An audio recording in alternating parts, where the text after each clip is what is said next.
我今天也第一次吃这种鱼，海边人告诉我说这是塔目鱼，不同的地方也有不同的叫法，大家你们那边都叫什么呀？塔目鱼和平时咱们吃到的草鱼、鲤鱼，在处理方法上有所不同，处理起来也非常的方便简单，只需要在鱼头处切一刀，然后我们直接下手，把鱼皮给它撕下来，揪住一头以后，就和扒蛇皮一样，非常的丝滑解压，也不会撕破了把鱼皮。由于这种塔目鱼的鱼皮质地坚硬，不易消化，小孩子吃了呢还容易给胃带来负担，所以大多朋友都不喜欢吃。我们直接撕下来，这样也省得我们去鱼鳞了。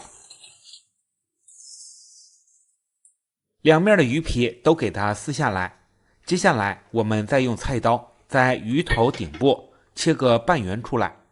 这些部位除了鱼的内脏，就是鱼头骨、鱼鳃之类的，也是不能吃的。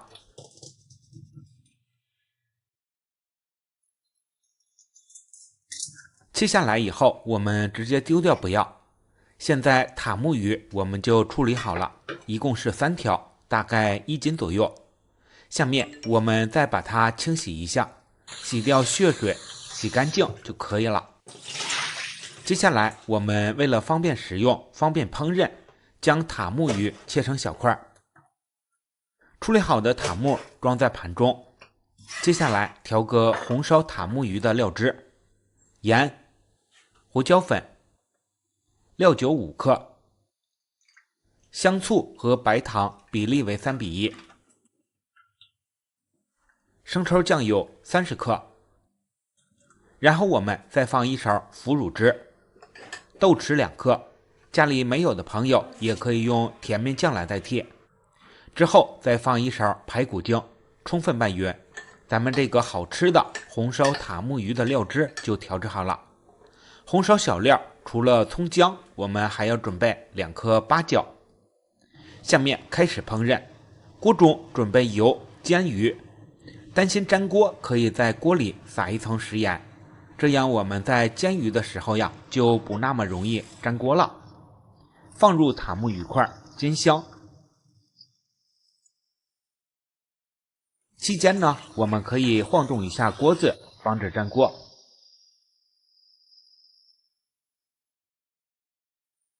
塔目鱼的肉质是非常鲜嫩的，所以我们只需要把一面煎香、煎黄就可以。然后我们用锅里面剩下的油，把葱花、姜片还有八角爆香。爆香之后倒入料汁。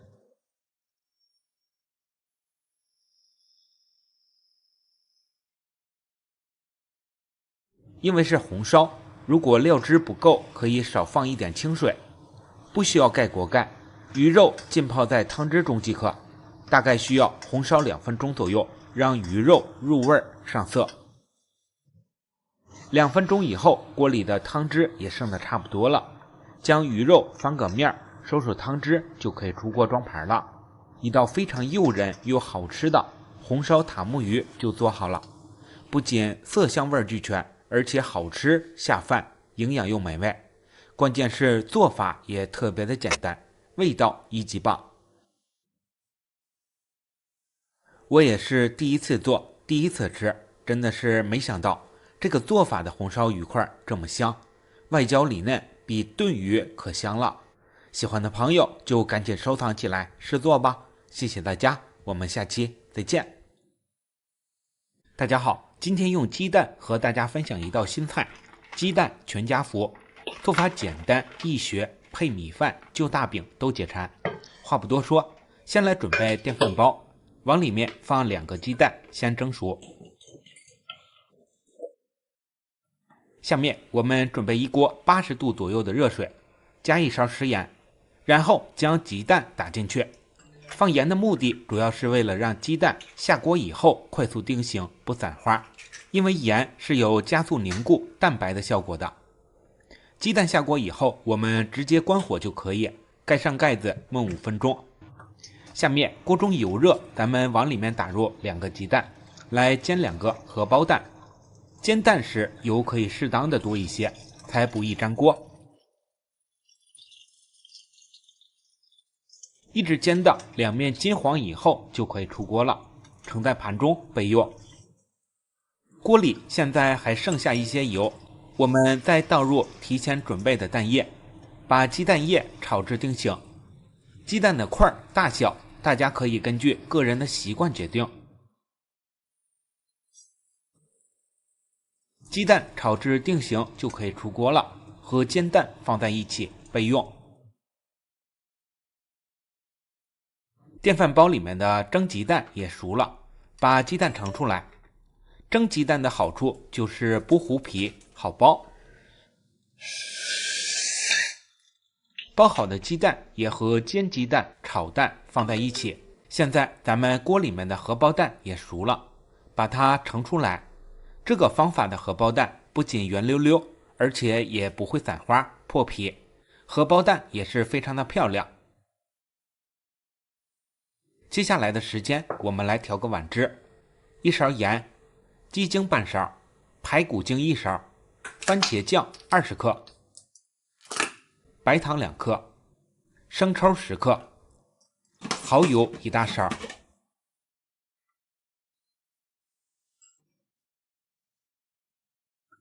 玉米淀粉3克。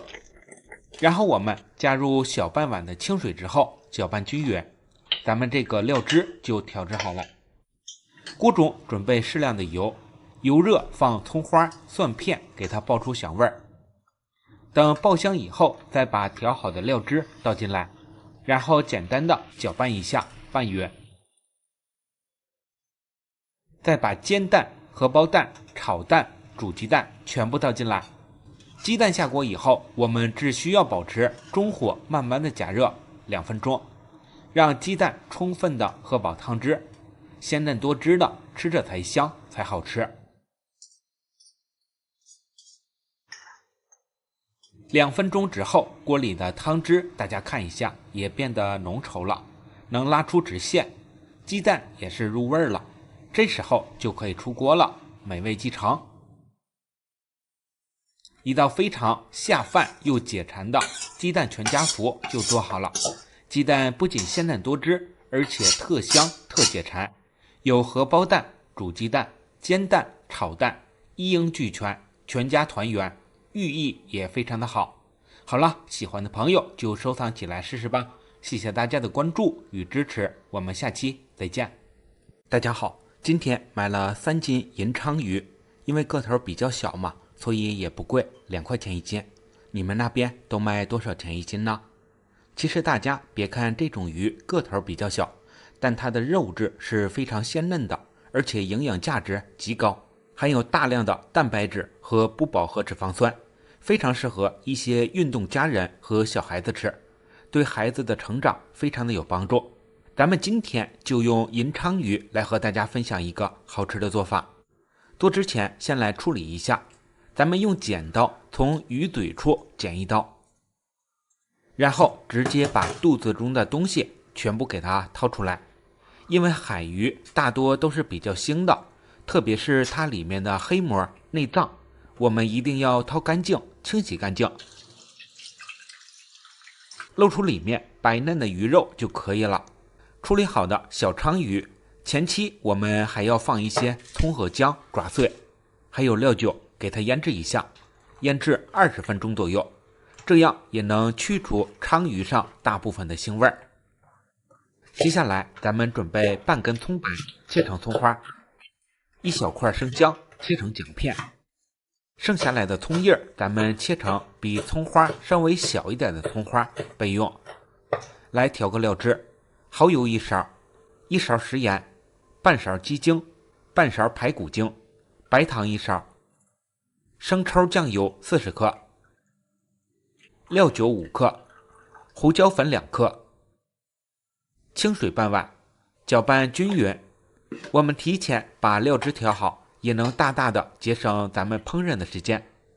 这会儿咱们的小鲳鱼也腌制好了，把里面的葱姜挑出去，拿厨房纸巾把鱼表面上的水分擦一擦，这样咱们在一会儿煎鱼的时候呀，就不会那么的容易粘锅爆油了。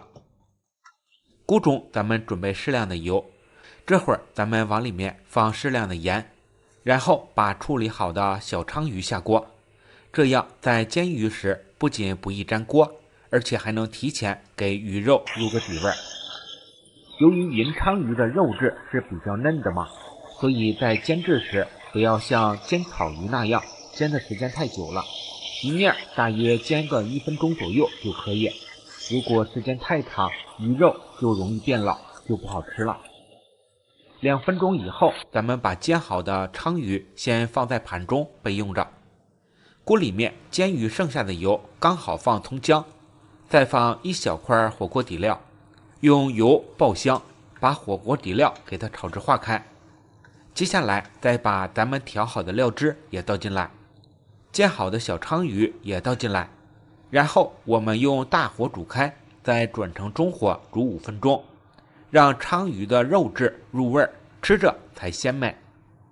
5分钟以后，我们用大火给它收汤汁，就可以出锅了。不得不说，这种做法的银鲳鱼真的是太香了，看着就特别的有食欲。装盘以后，再把锅里面的汤汁浇在上面，这个汤汁泡米饭也是特别香的。最后再把葱花往上面一撒，咱们这道香煎银鲳鱼就做好了。这样做出来的小鲳鱼非常的入味又好吃，而且鱼肉也是特别的鲜嫩不腥。我家小孩也是特别的爱吃，3天2头点名要吃。好了，喜欢的朋友也赶紧回家做起来吧。今天的视频就为大家分享到这儿了，谢谢大家的观看，我们下期再见。大家好，脆爽可口又开胃的凉拌土豆丝大家都爱吃，但想拌得好吃还是需要掌握一些诀窍和方法的。今天就把酒店凉拌土豆丝从不外传的秘诀教会大家。凉拌土豆丝我们最好用这种黄皮白瓤的土豆，比黄瓤土豆口感更加的清脆。去皮，先切成均匀的薄片，再切成细细的土豆丝。凉拌的土豆丝切的丝尽量切得细一些，均匀一些，这样吃起来口感才好，也容易掌握好火候。大家可以慢一点切，切的能有多细就有多细。切好的土豆丝放进凉水中，多洗几遍。大家都知道，炒土豆丝时提前多洗几遍，炒出来才脆。咱们凉拌土豆丝也是一样的道理，洗掉淀粉，洗的土豆丝发白发硬就行了。接下来我们把土豆丝开水下锅焯水。由于土豆丝咱们切的比较细，所以时间一定不要太久了。大家可以观察视频中土豆丝的变化，从下锅到出锅30秒左右，土豆丝变得透明了就可以出锅了。千万不要等水开，不然就煮老了。出锅放到凉水中，用凉水洗2遍，利用热胀冷缩的原理，让土豆的口感变得更加的脆嫩又可口。控干水分，放到大碗以后，咱们往里面加入1勺盐，半勺鸡精，半勺排骨精，1大勺香醋，白糖1勺，之后放些辣椒丝，能吃辣的朋友可以多放一些。准备好后，接下来重点，凉拌土豆丝好吃的关键步骤。锅中准备适量的菜籽油，冷油放葱姜，还有花椒、八角和桂皮。花椒可以适量的多放一些，增香的同时还能增麻、增鲜又提味。把香料炸出香味以后，将料油浇在土豆丝上，激发出辣椒的辣味。最后这一步不仅能让土豆丝的味道更香，而且可以最大程度的提升凉拌土豆丝的麻味、香味、辣味以及酸味。混合的口感让土豆丝更加的美味可口。虽然是一道简单的凉拌土豆丝，但备受许多朋友的欢迎。大家也可以回头试一试这个做法，简单易学还好吃。土豆丝的口感特别的清脆爽口，久放也不会回软。喜欢的朋友就试做吧。谢谢大家，这里是甜甜美食厨房，我们下期再见。大家好，又到了吃冬瓜的季节了，多吃冬瓜还能补充身体所需的多种营养物质。今天咱们就用冬瓜和大家分享一道简单家常又好吃的做法。首先我们取适量的冬瓜去皮，冬瓜去皮之后直接切成小一点的块，或者薄一点的冬瓜片，切好以后放在盘中备用。接下来看看准备的其他食材，有红椒、青椒丁、大蒜片，还有火腿。然后就是多准备些葱花，准备好后备用。除了这些，我还准备了木耳，已经提前泡发好了。接下来碗中打入2个比较像样的鸡蛋，放些胡椒粉去腥，然后搅拌成鸡蛋液备用。下面碗中准备1勺淀粉，少许香油，1勺鸡精，清水适量。这个淀粉水咱们就调制好了。接下来锅中准备开水，放1勺盐，等食盐化开以后，咱们先将冬瓜下锅焯水，将冬瓜煮至断生。冬瓜断生以后，直接控水捞出，盛入盘中备用。接下来再把泡好的木耳也下锅焯水，去除木耳上残留的细菌和脏东西。1分钟之后控水捞出备用。下面锅中油热，倒入蛋液，把鸡蛋炒得稍微的老一点。鸡蛋炒得老一点，鸡蛋吸收汤汁以后也会更加的好吃。接下来我们把切好的青红椒丁、大蒜片、火腿片还有葱花全部放进来爆香。爆香之后，把鸡蛋炒碎一起炒香炒匀。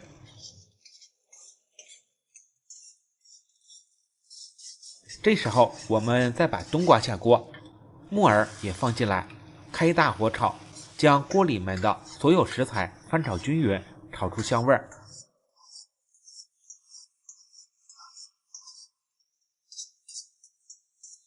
炒匀以后，接下来调味儿，盐、生抽、白糖，继续大火翻炒，将调料炒至化开。现在闻着就非常的香了。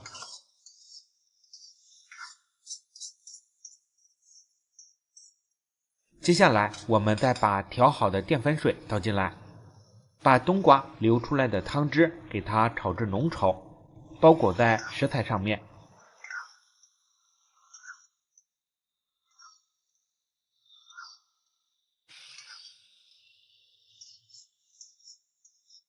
最后我们在临出锅的时候放一些料油还有葱花，再次给它炒匀就可以出锅了。这道木耳鸡蛋烧冬瓜，无论是配米饭还是大饼都非常的下饭，而且这样炒出来的冬瓜也不会出水出汤，营养一点不流失。有鸡蛋、木耳还有美味的冬瓜，营养可以说非常的全面了。冬瓜也是非常的透明，吃起来鲜嫩又多汁，非常的好吃。好了，喜欢的朋友就收藏起来试试吧，同时别忘记点赞、转发、交作业哦。谢谢大家，这里是甜甜美食厨房，我们下期再见。大家好，以后茄子别总是油炸红烧了，油大不健康。咱们搭配几个鸡蛋，不油炸也不凉拌，简单一做就是一道下饭开胃菜。我家这道菜1周可以说能吃7、8次，全家也都特别的爱吃。现在我们把茄子洗净，去掉根蒂以后，直接切成宽一点的条。茄子咱们做出来吃到嘴里，要想鲜嫩多汁的，就要切的块大些。切好以后放到清水中，防止它氧化变黑，同时也是为了让茄子喝饱水分，不吃油。调个料汁，生抽适量，香醋适量，白糖1勺，中和醋的酸味儿。最后用清水稀释一下，搅拌均匀备用。现在我们锅中把油烧热以后，然后将我们准备好的鸡蛋下锅，给它煎一下。家里如果库存多的朋友可以多煎几个，鸡蛋多一点呢，咱们吃着也香。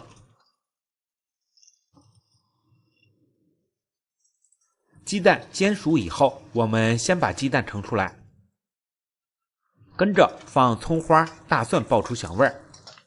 爆香以后下入茄子，这里大家要注意一下，茄子下锅以后，咱们要多炒一会儿，因为茄子比较吃油，一直让茄子把锅里面的油水和香味都吃到肚子里，把茄子炒得有些虎皮以后才可以。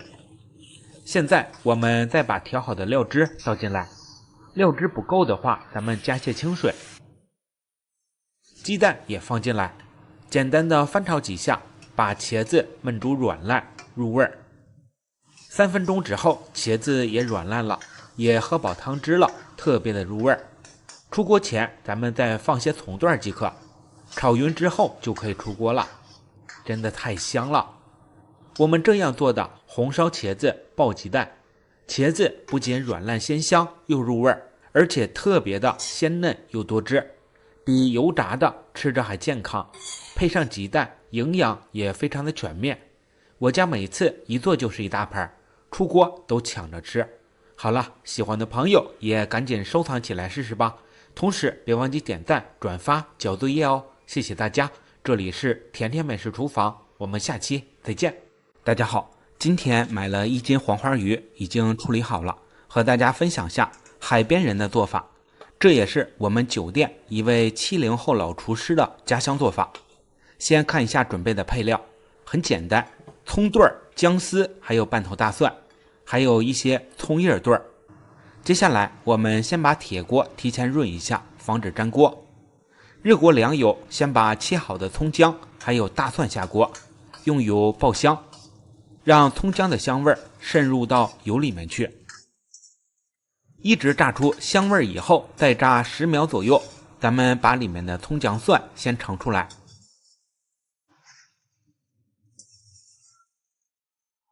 下面我们在锅里撒一层食盐，然后再把准备的小黄花鱼下锅煎一下。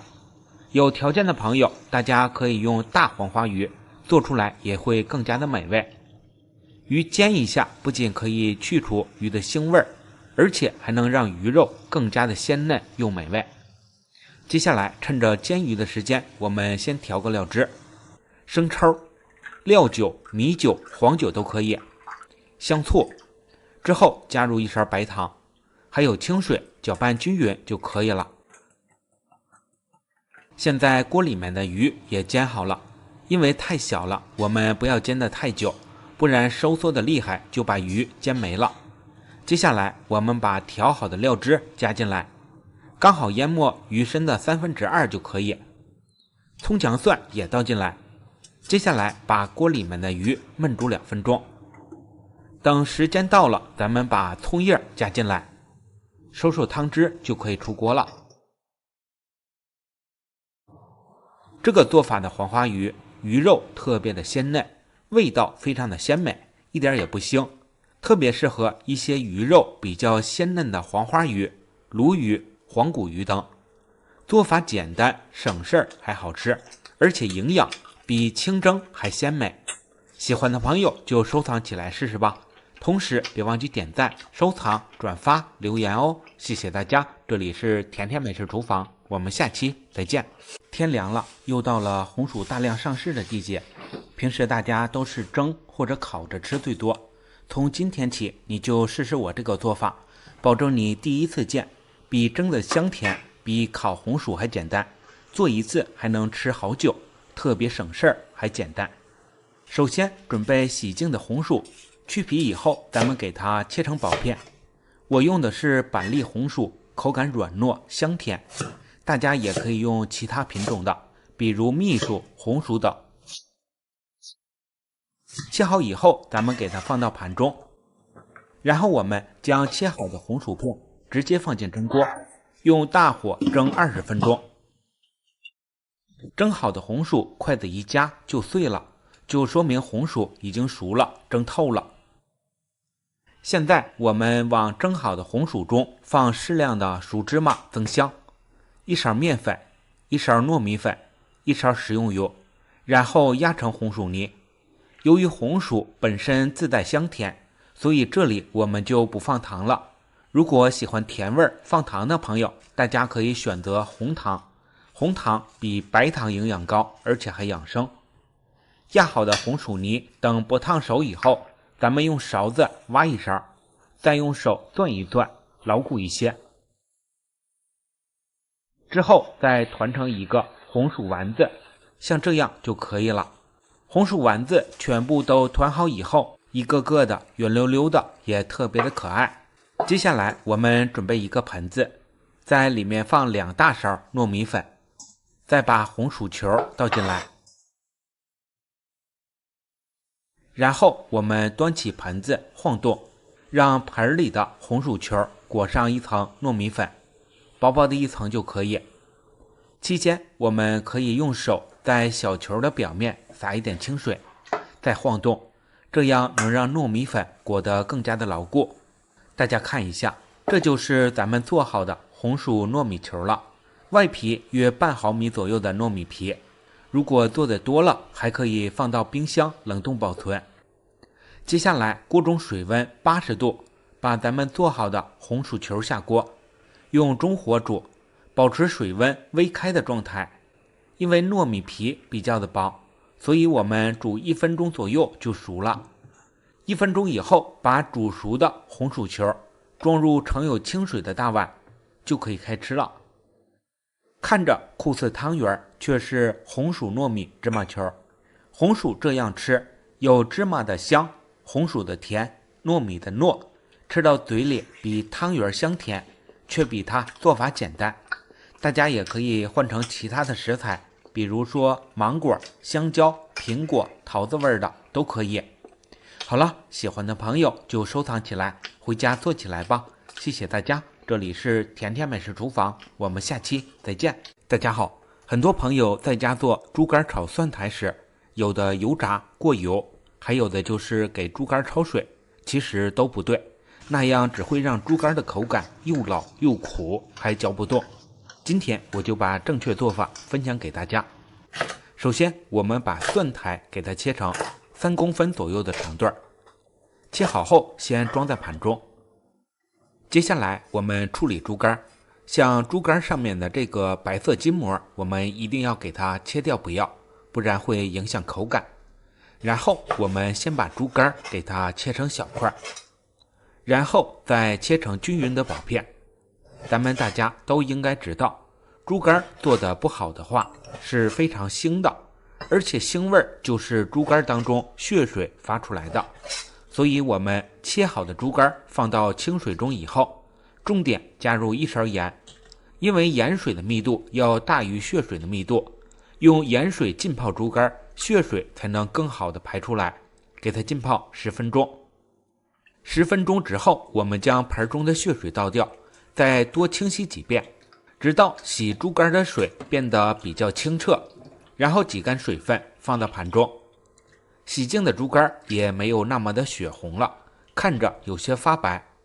接下来我们还要把猪肝给它放到蜜漏当中，控水10分钟，不然水分太多，炒出来也不香。再调个料汁，盐还有鸡精各1小勺，老抽上色约1勺，生抽的量是老抽的3倍，然后放1勺左右的淀粉，之后加入少量清水稀释一下，充分的搅拌至淀粉化开以后，料汁就调制好了。再看下辅料，猪肝炒蒜苔用的最多的就是大葱还有大蒜，去腥增香又能提味。这会儿咱们的猪肝也控干水分了，下面我们在里面加入一些红薯颗粒淀粉，给它抓拌均匀。淀粉的作用，一是吸附猪肝当中的水分，二就是给它上浆，裹在猪肝上，这样咱们炒出来才会鲜嫩又爽滑。一直抓拌到淀粉化开，猪肝上浆，像这样就可以了。下面我们还要在里面放些食用油，这样猪肝下锅以后就不会相互的粘连在一起了。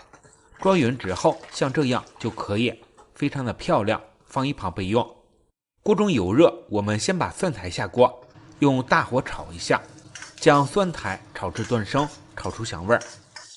蒜苔断生之后就可以出锅了。重新起锅，油热，放葱花还有大蒜，简单的煸炒几下，炒出香味儿。炒香之后，跟着我们把猪肝下锅，这时候我们用中大火炒，快速的将猪肝炒香，一直炒的猪肝从紫红色变成奶白色。这个过程大约会持续20到30秒左右。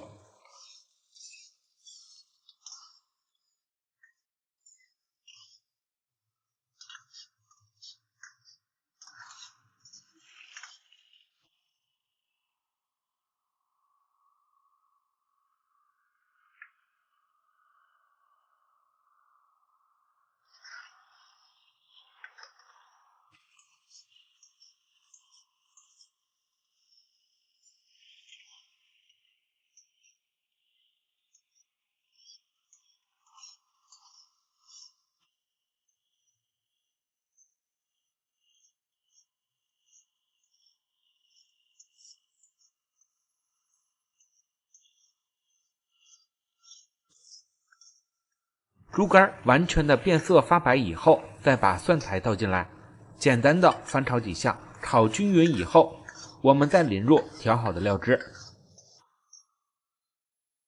分2到3次，这样猪肝上色也会更加的均匀，里面的淀粉也不会坨在一起。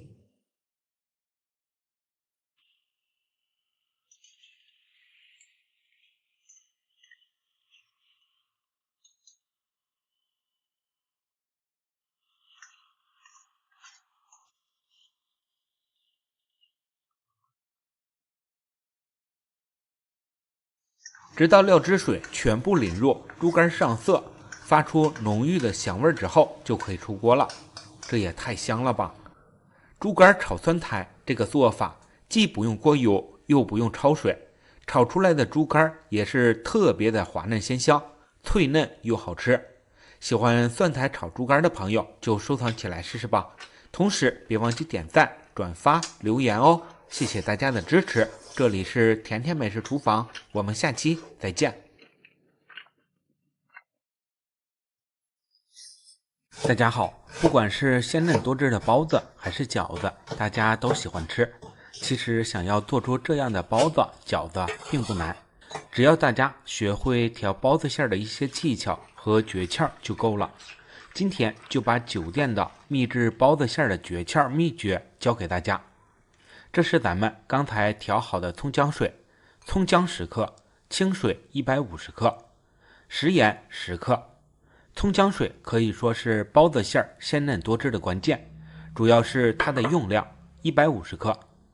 下面准备猪肉，调制包子馅或者饺子馅，咱们用的是猪的前腿肉，肉质紧实，三肥其瘦，有肥有瘦的，咱们吃着才香才好吃。这里是250克肉馅，下面开始调馅，放生抽25克，老抽上色5克，白糖提鲜5克，胡椒粉2克，去腥增香。然后再把葱姜水150克全部倒进肉馅里。大家要知道，不管是包子还是饺子，它的汤汁就是水和油，只要流汤汁，水量是不能太少的。一个重点，调包子馅、饺子馅时，大家切记不要放料酒，料酒调出来的馅会有股酒精味，影响口感。正确的方法是咱们用葱姜水，既可以去腥又能增香。关键是大量的葱姜水还能让肉馅更加的鲜嫩，口感不柴。我们在打馅时最好是直接下手，五指分开，朝着一个方向顺时针搅拌，这样才能更快的把料汁水打进肉馅，也不需要分几次放，太麻烦，一次加入一次搅拌就可以。大家看看，很快也就半分钟，肉馅就把料汁水完全的吸收了，而且粘稠度也刚刚好，非常的漂亮。咱们只有把肉馅调到这样水嫩嫩的，包出来的包子、出锅的饺子，它才会鲜嫩又多汁。肉馅调好了，接下来就是给肉馅锁水增香，也是很关键的。咱们今天调的是猪肉大葱馅儿，所以直接放大葱350克左右，再放1到2克的13香提味儿。肉馅儿在锁水时注意，用的第一种是熟豆油，把13香、大葱给它炸出香味儿。第二种就是香油了，用这2种油，咱们调出来的包子馅儿才香。在酒店也是用的这2种浓香型的食用油，搅拌均匀，锁水的同时又能增香，一举两得。其实我现在闻着就已经非常的香了，包出来的包子咱们吃着更香。这样调好的猪肉大葱包子馅儿，除了蒸包子也能包饺子，还能做锅贴、烙肉饼啥的都是可以的。馅儿香味儿美，咬一口满满汤汁。好了，喜欢的朋友就收藏起来试试吧。谢谢大家的关注和小红心，这里是甜甜美食厨房，我们下期再见。大家好，很多人爱吃包子，更爱吃鲜嫩多汁的包子馅儿，但是我们如何在家调出和饭店一样鲜嫩多汁的包子馅儿，这就要大家掌握一些小技巧了。今天我就把饭店调包子馅儿的技巧和秘诀教给大家。首先，咱们做馅儿选用的是猪肉的前腿肉，也叫猪前槽。这块的猪肉瘦肉多，而且肥肉少，肉质还比较的紧实，适合做包子馅儿、饺子馅儿等。而且做馅儿时有点肥肉，咱们吃着也香。我这里是250克肉馅儿，咱们今天就按这个比例来调馅儿。要想调出好吃的包子馅儿，葱姜水必不可少，重点是用量。半斤肉馅儿180克水，15克葱姜。然后还需要大家准备葱花20克备用。我们今天用的配菜是白菜，提前清洗干净，控干水分以后，我们先把白菜给它切成细丝，再切成白菜丁。切好后放到大碗，不要用盐杀，我们直接在里面放豆油，用油来锁住白菜当中的水分和营养，这样调出来的包子馅儿它才不会出汤。配菜我们处理好以后，下面来调肉馅儿。半斤肉馅儿放盐8克，胡椒粉2克，生抽20克，老抽调色6克，然后就是咱们准备好的葱姜水200克，全部倒进来。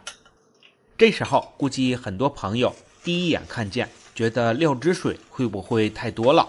一次这么多，到底能不能打进肉馅儿当中？而且调出来的包子馅儿会不会太稀了？吃着也不香呀。其实大家不用担心，这个比例咱们可以放心用。再有，猪肉包子馅儿鲜嫩多汁的关键就是料汁水，也就是葱姜水，不仅可以替代料酒去腥，而且还能增加肉馅儿的鲜嫩度。关键是料汁水足了，比例合适了，咱们的包子馅儿才会鲜嫩又多汁。而用料汁水泡出来的肉馅儿，它的口感才会更加的鲜嫩，不腥也不柴。在我们搅拌肉馅儿的时候，大家一定要先把肉馅儿抓散以后，再下手顺时针朝着同一个方向搅拌，这样肉馅儿才会更快的将盆中的料汁全部吸收。大家看，也就一会儿的功夫，不到1分钟，料汁就被肉馅儿完全的吸收了。而且这时候的肉馅儿粘稠度也刚刚好，非常的漂亮，也非常的水嫩。肉馅儿只有调到这个程度，咱们的包子馅儿才会鲜嫩多汁，不腥不柴。肉馅儿调好后，接下来给肉馅儿锁水增香，也是非常关键的。我们先把准备的葱花全部倒进来，跟着再放13香5克。重点一定要用熟豆油把葱花还有13香给它炸香。增香除了熟豆油，还有就是香油10克，用2种浓香型的食用油，给肉馅儿锁住水分的同时，又能提升包子馅儿的口感和香味儿。吃到嘴里不仅鲜嫩多汁，而且馅儿香味儿美。再次搅拌均匀，搅匀后的纯肉馅儿，咱们可以包纯肉馅儿的饺子、馄饨、包子、馅儿饼都可以，保证鲜嫩多汁，特香特好吃。最后我们再把调好的白菜全部倒进肉馅儿当中，半斤肉馅儿我放了4两白菜，家里吃配菜可以多放一些。一般来说，半斤肉馅儿加上其他的食材，可以调制出1斤半到2斤的包子馅儿，3口人的量。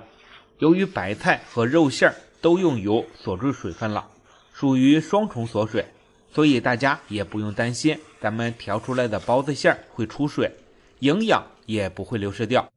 大家以后想吃包子了、饺子了，你就按照这个方法来，保证馅儿香味美，还留汤汁，不腥也不柴。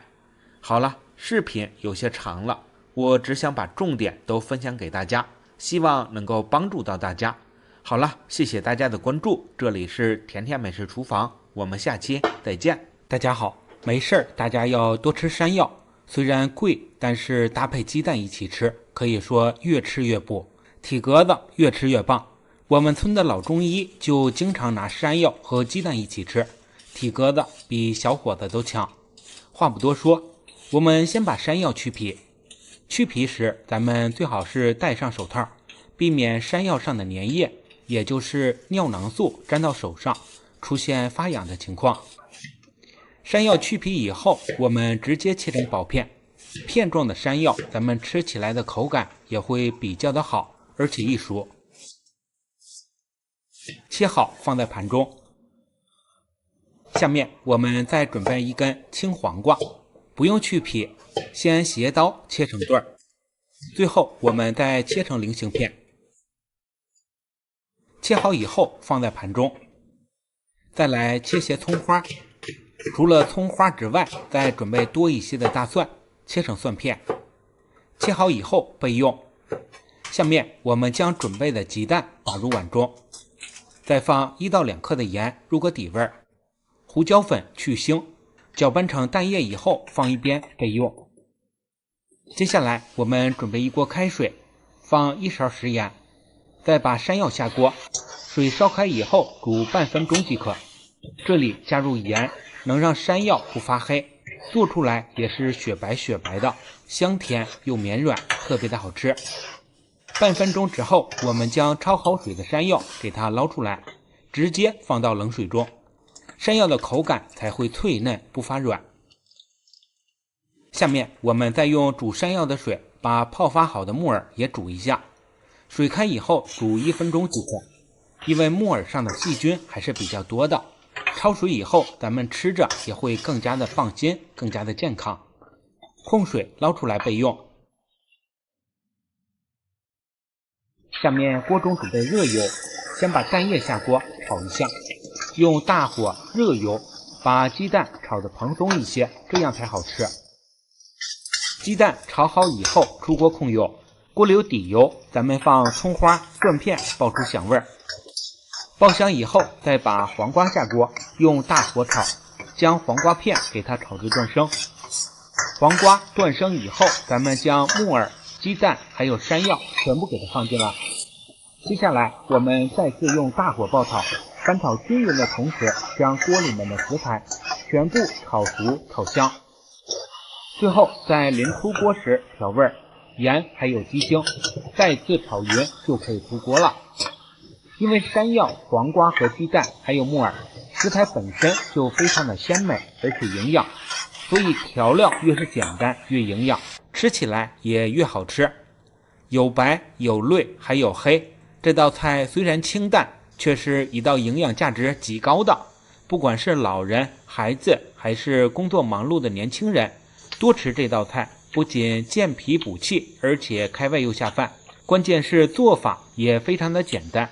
喜欢的朋友就收藏起来试试吧，同时别忘记点赞、转发、留言，谢谢大家。这里是甜甜美食厨房，我们下期再见。大家好，今天用草鱼给大家解锁一个新吃法，吃过的朋友都说好，关键是这个做法的鱼肉吃起来还不用吐刺。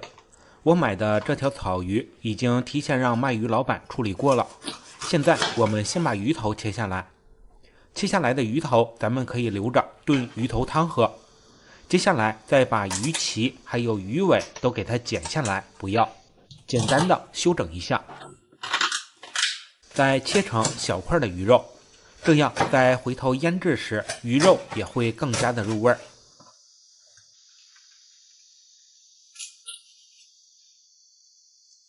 切好的鱼块放在一个大一点的盆中，咱们来腌制一下。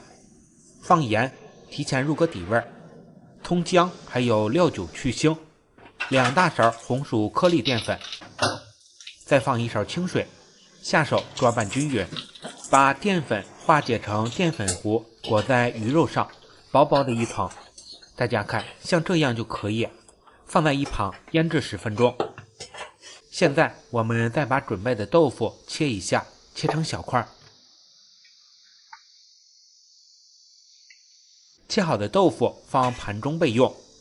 现在咱们的鱼块也腌制好了，锅中多准备些油，把油烧得热一些，5成热左右下入鱼块，用中大火炸。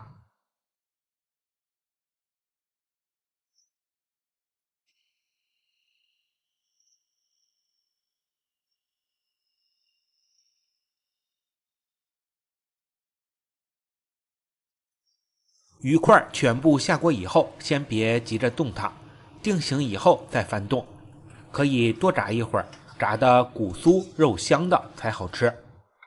鱼块炸的金黄酥脆以后，咱们给它控油捞出。炸好的鱼块大家可以直接撒点椒盐，直接吃也是可以的，特别的香，特别的酥。下面我们再把豆腐也炸一下，炸过的豆腐口感焦香焦香的，也更加的美味。一直炸的豆腐金黄金灿灿的就可以出锅了。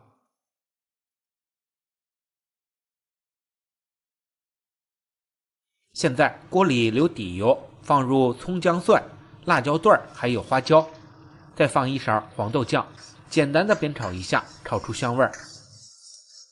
接下来简单的调个味儿，少许炒好的糖色，生抽1大勺，白糖1小勺，香醋1大勺，适量盐，把锅里面的料汁炒香，调料炒化开。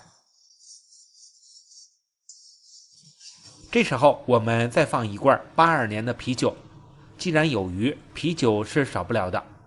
接下来再把炸好的鱼块、豆腐全部下锅，简单的翻炒几下以后，我们盖上锅盖，焖煮5分钟。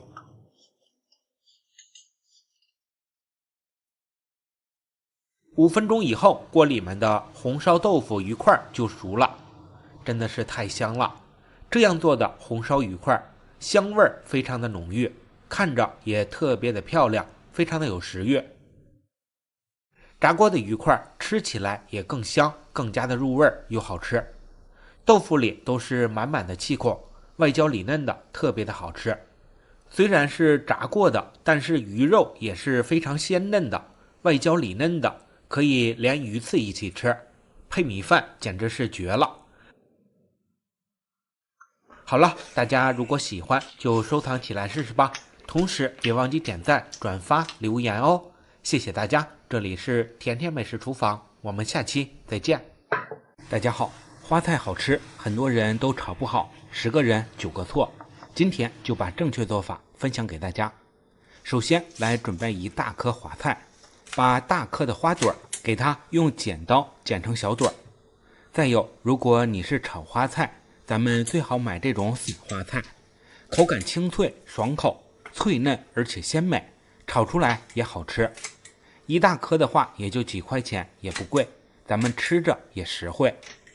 花菜剪成小朵以后，我们再用刀在根部切一下，然后掰成小朵，这样咱们炒出来的花菜也会更加的入味。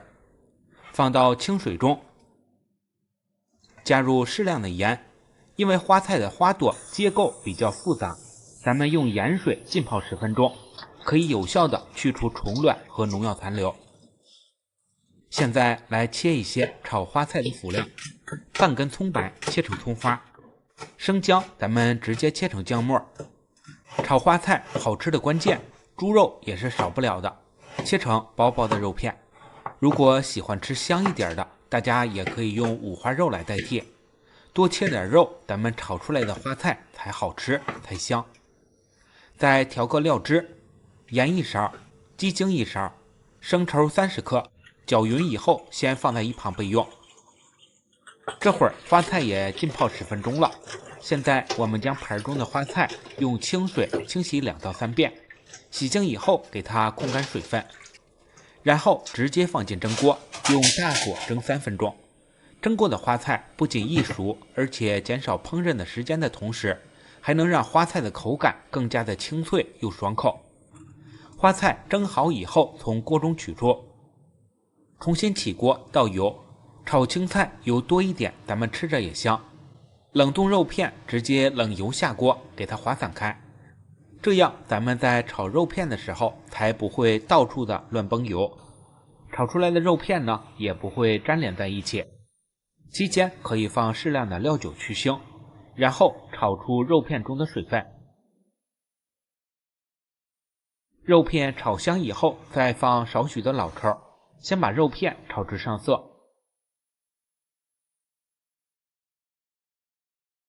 肉片上色以后，再把蒸好的花菜下锅，料汁也倒进来。由于花菜蒸过以后呢，就已经断生了，所以炒均匀，把花菜炒熟就可以了。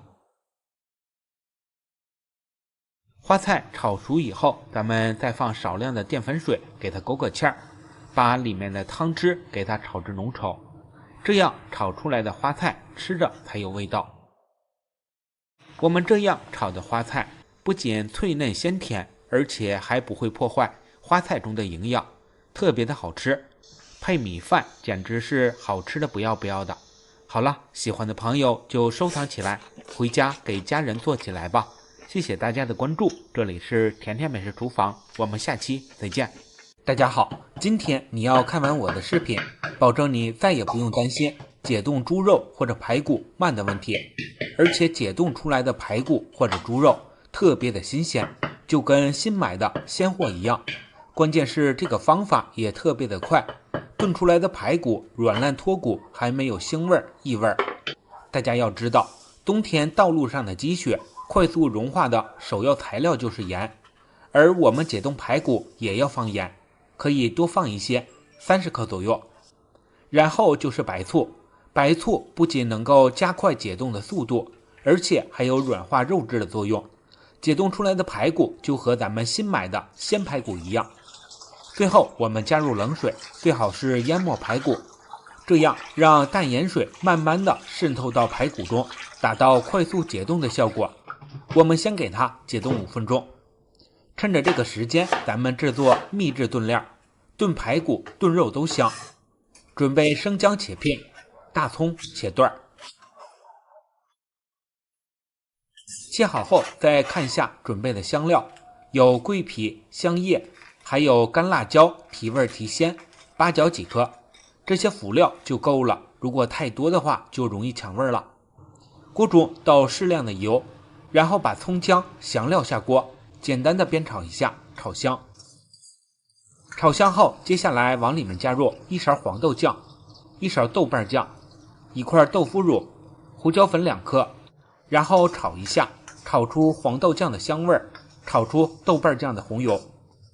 接下来我们来调色，提前炒好的糖色来一些，少许老抽调色，生抽1大勺，然后用中大火炒，把酱料炒熟炒香，这样咱们炖出来的排骨它才香才好吃。将锅里面的秘制料汁烧开以后，我们关火就可以了，然后备用。现在5分钟已经过去了，盆中的排骨也解冻开了，咱们直接掰成小块，让排骨浸泡到清水中，再给它解冻5分钟。10分钟以后，大家看看，排骨已经完全的解冻了，而且肉质也非常的鲜嫩，就和咱们平时在市场买的新鲜的一样。而且由于盐水的密度大于血水的密度，所以在解冻的同时，排骨里的血水也排出来了。接下来和大家分享家常炖排骨的好吃做法。排骨冷水下锅焯水，放葱姜还有多一些的料酒，然后用大火煮开，开锅以后再煮5分钟，排骨就焯好水了。排骨焯水以后直接给它捞出，为了节约时间，我们直接把排骨放进高压锅里面，再把炒好的炖肉酱汁倒进来，然后我们盖上盖子以后，上气儿计时炖15分钟。15分钟以后，咱们可以放些红薯粉条，还有少量的盐。排骨炖粉条也特别的美味，锅里面的汤汁可以足一些，避免糊锅。然后盖上锅盖，再煮10分钟。25分钟以后，咱们家常炖排骨就做好了，颜色红润，不光看着有食欲，而且特别的香。排骨的肉质更是没得说，鲜嫩可口，不腥也不柴，软烂而且脱骨。炖排骨再放2个大把骨一起炖，味道也更香。